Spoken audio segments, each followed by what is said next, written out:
உங்களோட வாழ்நாள் முழுக்க கஷ்டப்பட்டு உழைக்கிறீங்க அப்படின்னு கொஞ்சம் கற்பனை செஞ்சு பாருங்க. ஒவ்வொரு நாளும் பல வருஷமா உங்களோட உழைப்பையும் நேரத்தையும் ஒரு கம்பெனிக்காக கொடுத்துட்டு கடைசியா அந்த ரிட்டையர்மெண்ட் நாளும் வருது. ஆமா. அது ரொம்ப நிம்மதியான ஒரு தருணமா இருக்கும் எல்லாருக்கும். கண்டிப்பா. இனி எந்த கவலையும் இல்ல. மாசா மாசம் நம்ம சம்பளத்துல இருந்து பிடிச்ச அந்த பென்ஷன் பணம் கைக்கு வரும்னு ரொம்ப நம்பிக்கையா இருப்பீங்க. ஆனா திடீர்னு அந்த அதிக ஊதியத்துக்கான பென்ஷன் உங்களுக்கு கிடையாதுன்னு யாராவது சொன்னா எப்படி இருக்கும்? அதுவும் நம்ம செஞ்ச எந்த தப்பும் இல்லாம ஏதோ ஒரு சின்ன நிர்வாக காரணத்தை காட்டி அந்த பணத்தை மறுத்தா உண்மையிலே ரொம்ப மன உளைச்சலா இருக்கும். அதேதான். அந்த ஏமாற்றத்தை கொஞ்சம் உணர்ந்து பாருங்க. ஏன்னா இன்னைக்கு ஆகஸ்ட் 17 2026 அன்னைக்கு கொல்கட்டா உயர் நீதிமன்றம் கொடுத்த ஒரு மிக முக்கியமான தீர்ப்பை பத்தி தான் இந்த ஆழ்ந்த அலசல்ல நம்ம பார்க்க போறோம். இபிஎஃப்ஓ, அதாவது எம்ப்ளாயீஸ் ப்ராவிடென்ட் ஃபண்ட் ஆர்கனைசேஷன், எந்த மாதிரி சர்ச்சைக்குரிய காரணங்களை சொல்லி பென்ஷனை மறுத்தாங்க, அதை இந்த தீர்ப்பு எப்படி முறியடிச்சுது அப்படிங்கிறது தான் இந்த விவாதத்தோட மையமே. கரெக்ட். சரி, இதை கொஞ்சம் விரிவாக பிரித்து பார்ப்போம். எனக்கு இதுல என்ன தோணுதுன்னா, இது வெறும் பணத்தை பத்தின பிரச்சனை மட்டும் இல்லை. நீங்க சொல்றது 100% உண்மை. இங்க ஆச்சரியமான விஷயமே என்னன்னா, இது சில ஆயிரங்களோ இல்ல லட்சங்களோ சம்பந்தப்பட்ட விஷயம் கிடையாது. இது ஒரு பெரிய சிஸ்டமுக்கும் தனிமனித உரிமைகளுக்கும் நடுவுல நடக்கிற ஒரு மாபெரும் சட்ட போராட்டம். ஆமா, ஒரு அரசு சார்ந்த அமைப்பு அவங்க கிட்ட இருக்கிற அதிகாரத்தை எப்படி தங்களுக்கு சாதகமா வளைக்க நினைக்கிறாங்கன்னு பாக்குறப்போ ரொம்ப ஷாக்கிங்கா இருக்கு. எக்ஸாக்ட்லி. அத சட்டம் எப்படி அதோட ஆணிவேர் வரைக்கும் போய் தடுத்து நிறுத்துது அப்படிங்கிறது தான் நம்ம உற்று நோக்க வேண்டிய முக்கியமான விஷயம்.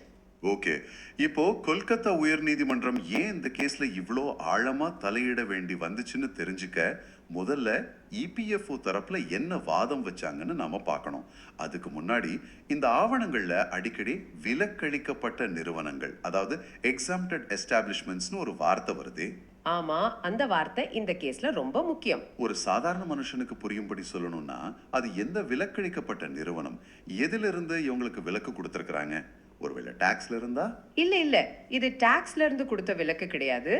இபிஎஃப்ஓ நேரடியாக பிஎஃப் பணத்தை நிர்வகிக்கிறதுல இருந்து இந்த நிறுவனங்களுக்கு விலக்கு அளிக்கப்பட்டிருக்கு.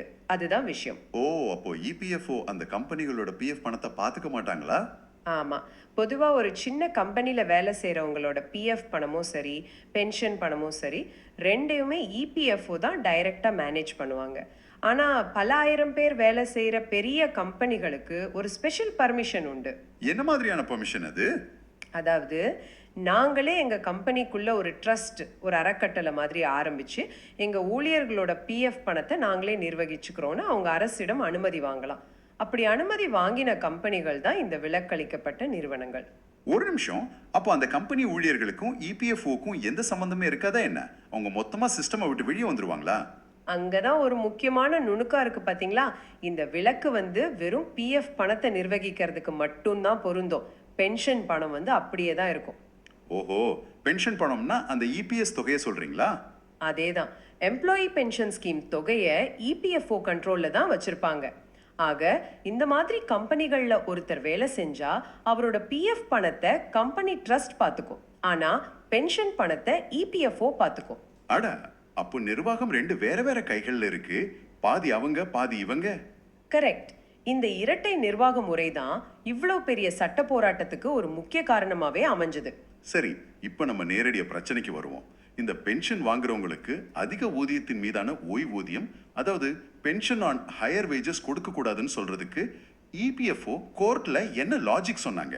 இபிஎஃப்ஓட வாதத்தை புரிஞ்சுக்க நாம 2022 நவம்பர் 4ஆம் தேதி உச்சநீதிமன்றம் கொடுத்த ஒரு தீர்ப்புக்கு போகணும். அது சுனில் குமார் பி வழக்குன்னு சொல்வாங்க. ஓ, அந்த கேஸ்ல உச்சநீதிமன்றம் என்ன சொன்னாங்க? தகுதியான ஊழியர்கள் எல்லாருக்கும் அதிக ஓய்வூதியம் கொடுக்கணும்னு உச்சநீதிமன்றம் ரொம்ப தெளிவான ஒரு தீர்ப்பை கொடுத்தாங்க. ஆனா இபிஎஃப்ஓ அந்த தீர்ப்புல இருக்கிற பாரா 44 பிரிவு 4 அதை மட்டும் தனியா உருவி எடுத்து ஒரு புது வாதத்தை உருவாக்குனாங்க. பாரா 44ல 4. சரி, அந்த குறிப்பிட்ட பாரால வச்சு இபிஎஃப்ஓ என்ன சொன்னாங்கன்னு சொல்லுங்களேன். அவங்க என்ன சொன்னாங்கன்னா, உச்சநீதிமன்றத்தோட இந்த உத்தரவு எல்லாருக்கும் பொருந்தாது. இந்திய அரசியலமைப்பு சட்டம் 142வது பிரிவின் கீழ் உச்ச நீதிமன்றம் தங்களுக்கு இருக்கிற சிறப்பு அதிகாரத்தை பயன்படுத்தி சிலருக்கு மட்டும்தான் இதை கொடுத்திருக்காங்கன்னு சொன்னாங்க. சிலருக்கு மட்டும்தானா? அது யார் அந்த சிலர்? அதாவது யாருக்கு அதிக ஓய்வூதியம் கோரதுல ஒரு நிச்சயமற்ற நிலை இருந்ததோ அவங்களுக்கு மட்டுமே இந்த சலுகைன்னு இபிஎஃப்ஓ வாதாடினாங்க.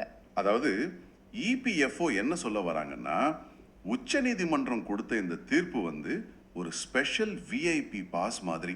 அது ஒரு சிலருக்கு மட்டும்தான். குறிப்பா 2014க்கு முன்னாடி ரிட்டையர் ஆனவங்களுக்கு இந்த பாஸ் கிடையாது. அப்படிதானே? கிட்டத்தட்ட அதேதான்.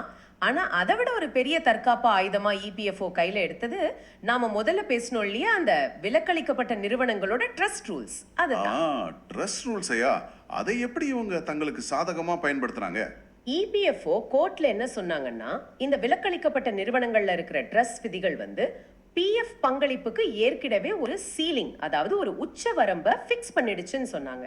ஓ, அப்போ ஒரு குறிப்பிட்ட தொகைக்கு மேல பிஎஃப்ல பணம் கட்ட முடியாதுன்னு அவங்களோட சொந்த விதிகளே சொல்லுதுன்னு வாதாடினாங்களா? இபிஎஃப்ஓ சொல்லிட்டாங்க. இது என்னங்க ரொம்ப விசித்திரமான வாதமா இருக்கு.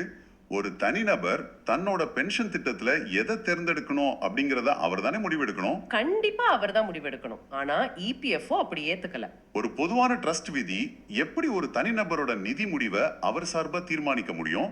இது எப்படி இருக்குன்னா, நான் குடியிருக்கிற அபார்ட்மெண்ட்ல இருக்கிற நலச்சங்கம் நம்ம குடியிருப்புல யாரும் அசைவ உணவு சமைக்க கூடாதுன்னு ஒரு பொதுவான ரூல் போடுறாங்கன்னு வச்சுப்போம்.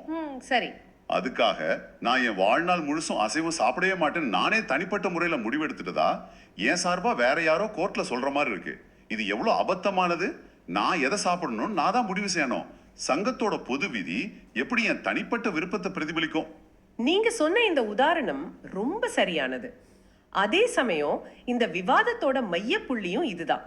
ட்ரஸ்ட் ரூல்ஸ்ல இருக்கிற ஒரு பொதுவான உச்சவரம்பை வச்சுக்கிட்டு ஊழியர் தனக்கு அதிக ஓய்வூதியம் வேண்டான்னு முடிவெடுத்துட்டாருன்னு இபிஎஃப்ஓ சொல்றது எந்த வகையிலும் நியாயமே கிடையாது. அது மட்டும் இல்லாம அது லாஜிக்கலாவும் இடிக்குது. ஆமா, இபிஎஃப்ஓவோட இந்த வாதம் முற்றிலும் தவறானது. அது மட்டும் இல்லாம கோர்ட்டையே தவறாக வழிநடத்துற மாதிரி இருக்குன்னு நம்ம கிட்ட இருக்கிற ஆவணங்கள் ரொம்ப தெளிவா பதிவு செஞ்சிருக்கு. ஒரு நிமிஷம், எனக்கு புரிஞ்ச வரைக்கும் நான் பாக்குறேன், இந்த ட்ரஸ்ட் விதிகளை உருவாக்குறது யாரு? அந்த கம்பெனியோட பிரதிநிதிகள், அப்புறம் ஊழியர்கள் அடங்கிய ஒரு குழுதானே? ஆமா, அவங்கதான். அவங்களுக்கு ஒரு ஊழியரோட பென்ஷன் உரிமையை தீர்மானிக்கிற அதிகாரம் எப்படி வந்துச்சு?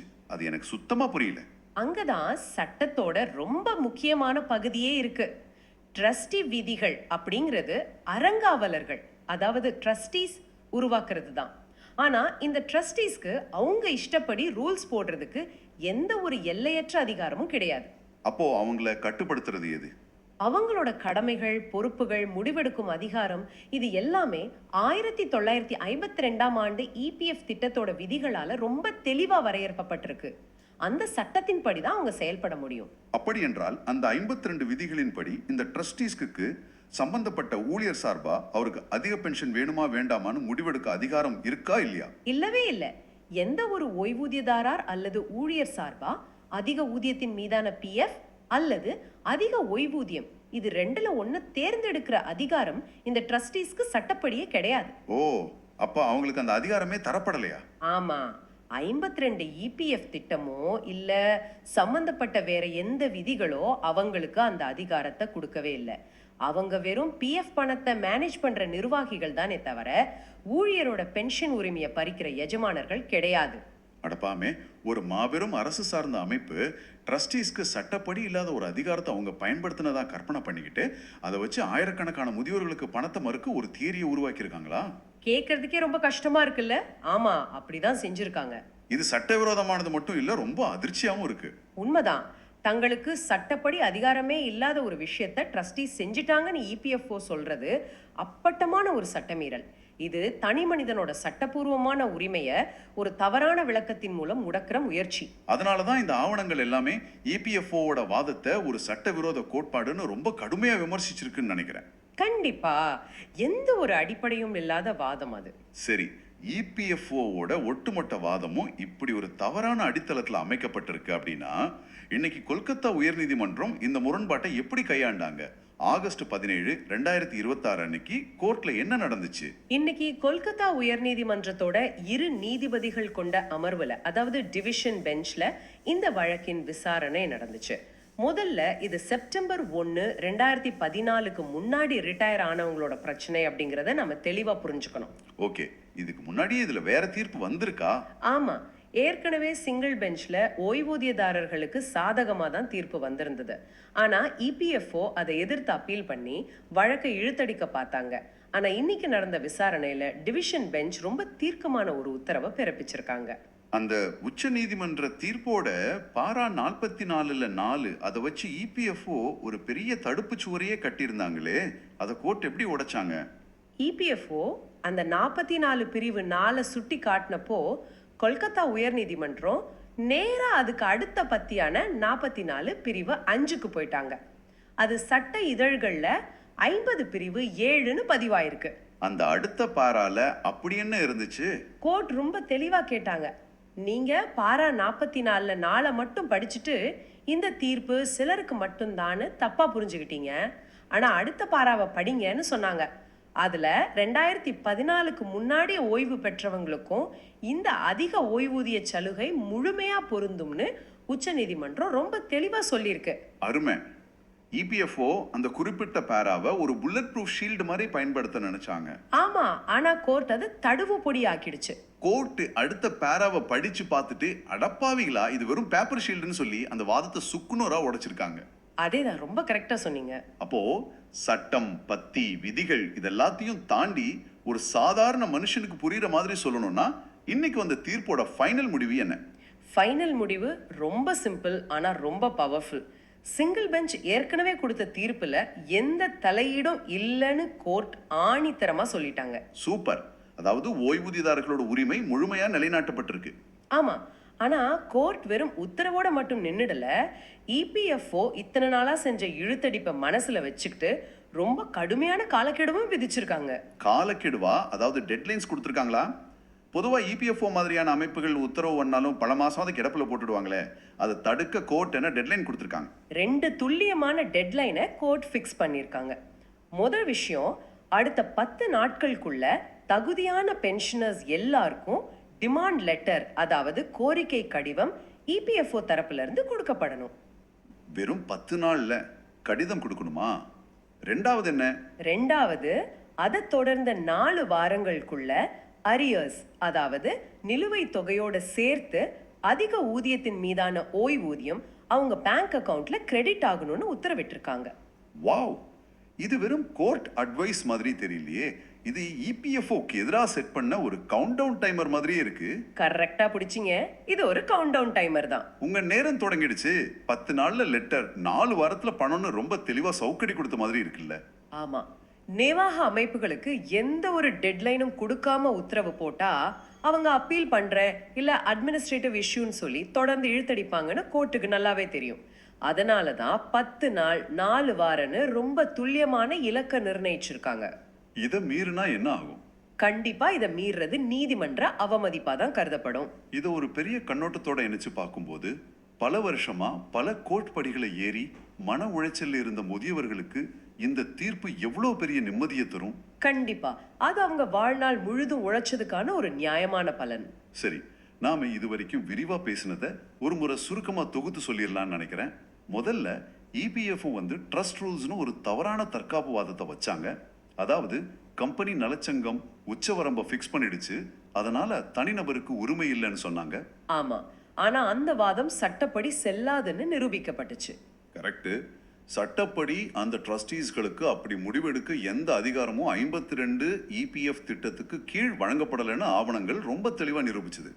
இதனால இபிஎஃப்ஓவோட இந்த தவறான பாரா 44 வாதத்தை உடைச்சு இன்னைக்கு கொல்கத்தா உயர் நீதிமன்றம் பென்ஷனர்ஸோட உரிமைகளை நிலைநாட்டி இருக்கு. அதுவும் 10 நாள் மற்றும் 4 வாரம் அப்படிங்கிற கடுமையான டெட்லைனோட இந்த அதிரடி தீர்த்து வந்திருக்கு. இந்த விவாதத்தோட முழு சாராம்சமும் இதுதான். சட்டம் அதோட உண்மையான நோக்கத்தோட செயல்படும் போது எந்த ஒரு அதிகார வர்க்கத்தோட தவறான விளக்கங்களும் தன்னிச்சையான விதிகளும் நிலைக்காது அப்படிங்கிறதுக்கு இன்னைக்கு இந்த தீர்ப்பு ஒரு வரலாற்று சிறப்பு மிக்க உதாரணம். 100க்கு 100 உண்மை. இதை கேட்கிற உங்களுக்கு ஒரு கேள்வி எழலாம், நான் இன்னும் ரிட்டையர் ஆகலையே, இல்ல நான் வேற ஒரு தனியார் நிறுவனத்துல வேலை பார்க்கறேன், இந்த கேஸோட தீர்ப்பு எனக்கு ஏன் முக்கியம்னு நீங்க நினைக்கலாம். ஆமா, நிறைய பேருக்கு அந்த சந்தேகம் வரலாம். இது ஏன் முக்கியம்னா, பெரிய பெரிய கார்ப்பரேட் நிறுவனங்களோ இல்ல இபிஎஃப்ஓ மாதிரியான மாபெரும் அமைப்புகளோ தங்களோட சொந்த வசதிக்காகவோ இல்ல நிதிச்சுமையை குறைக்கிறதுக்காகவோ ரூல்ஸை தவறா பயன்படுத்தும் போது அதை எதிர்த்து போராடி ஜெயிக்க முடியும் அப்படிங்கிறத இந்த ஆவணங்களும் இந்த தீர்ப்பு நமக்கு ரொம்ப தெளிவா உணர்த்துது.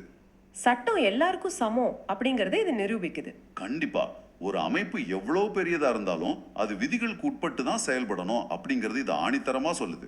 சரி, இந்த ஆழ்ந்த அலசலை நிறைவு செய்யறதுக்கு முன்னாடி நாம விவாதிச்ச ஆதாரங்களோட அடிப்படையில நீங்க சுயமா சிந்திச்சு பார்க்க ஒரு முக்கியமான கேள்வியை நான் முன்வைக்க விரும்புறேன்.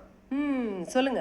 இபிஎஃப்ஓ மாதிரியான ஒரு மிகப்பெரிய தேசிய அமைப்பு ட்ரஸ்டீஸோட அதிகாரத்தை தவறா புரிஞ்சுக்கிட்டு எந்த ஒரு சட்ட பின்புலமோ இல்லாம ஆயிரக்கணக்கான முதியவர்களோட வாழ்க்கையை பாதிக்கிற ஒரு தற்காப்பு வாதத்தை இவ்வளவு காலமா கோர்ட்ல வச்சிருக்க முடியும்னா, நம்ம அன்றாட வாழ்வுல எந்த ஒரு சட்ட அதிகாரமோ இல்லாம வெறும் பழக்கத்தின் பேரிலோ இல்ல அதிகாரத்தோட பேரிலோ வேற எத்தனை நிர்வாக விதிகள் நம்ம மேல திணிக்கப்பட்டுக்கிட்டு இருக்கு?